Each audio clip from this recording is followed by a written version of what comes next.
Hi guys! Tara samahan nyo ako ngayong araw. Ito nga pala yung mga ginawa ko. Good evening guys, good morning, good afternoon kung anong oras nyo man ito mapapanood.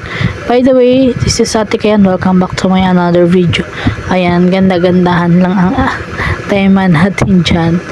Then magkakape ako, syempre, hindi mawawalan pagkakape ko. Ayan yung ginagawa ko pagkagising ko sa umaga or kung anong oras man ako magising. Syempre, magtitimpla muna ako ng kape, ganyan.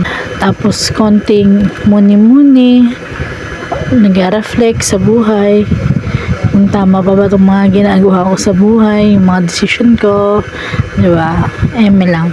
Hindi, basta ganun, parang nag-reflect lang ako, nag-i-internalize. Tapos, may dumating sa akin parcel, yung mini pad. Maganda siya. Maliit lang siya, pero maganda. Bili na rin kayo, mura lang. Si Dimple, nagpaayos sa akin ng buhok. Titirantas ko sana yung buhok niya. Kaso sobrang likot niya, kaya isang buo na lang. Ginawa kong paban yung pagkakatali ko sa buhok niya. Then, nag-makeup siya. Nagpa-makeup din siya sa akin. Tapos may nilagay siya sa mata niya para daw sa eye bag yun. So, yun. Minake-upan ko muna siya. Concealer. Then, nilagyan ko siyang lipstick, then lip tint, tapos yung hairline na lip tint ko, ginawa kong blush on sa mukha niya. Then, nagluto ako ng aming tanghalian, or para sa akin, tanghalian ko yun. Pero, anong oras na kasi yan? Mga bandang 2:00, parang late na yung kain ko. So, tinirahan ko lang sila mama, tsaka sila Renzi niyan.